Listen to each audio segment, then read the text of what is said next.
Hello' everyone, মোৰ YouTube চেনেলৰ অন্য এটা ভিডিঅ'লৈ স্বাগতম জনাইছোঁ। আজি নতুন এটা আচাৰ বনাই আপোনালোকক দেখুৱাম বুলি ভাবিছোঁ দেই।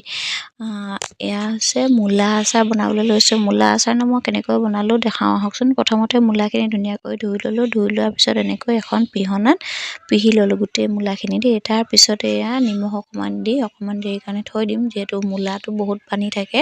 সেইকাৰণে পানীখিনি ওলাই যাবৰ কাৰণে যাতে পিছত মানে আচাৰটো বেয়া হৈ নাযায়, সেইকাৰণে এনেকৈ নিমখ অকণমান সানি আধা ঘণ্টাৰ কাৰণে মই থৈ দিম। এয়া দেখিছেনে, ধুনীয়াকৈ তলত ঢাকি থৈ দিছোঁ। তাৰপিছত এয়া আধা ঘণ্টাৰ পিছত এয়া দেখিছে মূলাখিনি মই ধুনীয়াকৈ ধুই শুকুৱাই পিহনাত পিহিছিলোঁ, কিন্তু দেখিছেনে কিমান পানী ওলাইছে। তাৰপিছত এনেকৈ মই ৰ'দত দিবলৈ দিলোঁ।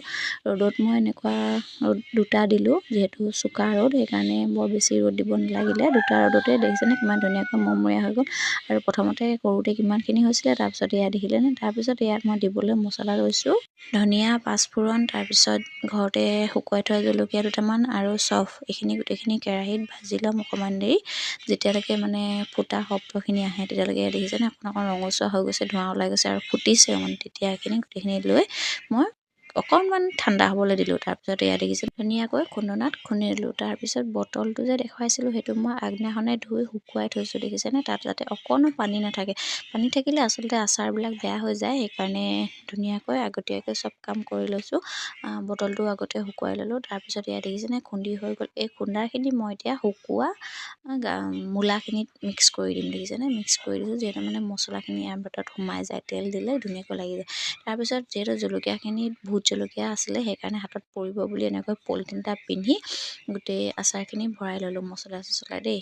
এয়া দেখিছেনে গোটেই মছলা চছলা। তাৰপিছতে এইফালে কেৰাহীত তেল গৰম হ'বলৈ দি পাঁচফোৰণ অকণমান দিলোঁ। তাৰপিছত এয়া জলকীয়া দুটামান দি দিলোঁ। কেঁচা জলকীয়া আপোনালোকৰ ইচ্ছাৰ কথা দিবও পাৰে, নিদিবও পাৰে।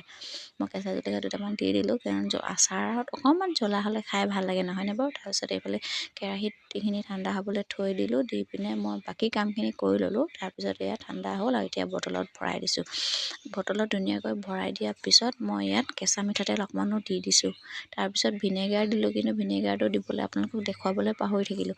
ভিনেগাৰ অকণো দি দিলোঁ যাতে মূলাখিনি বেয়া হৈ নাযায়, আৰু ভিনেগাৰ দিলে বহুত দিনলৈ আচাৰখিনি ভাল হৈ থাকে। এয়া মোৰ মূলা আচাৰ ৰেডি।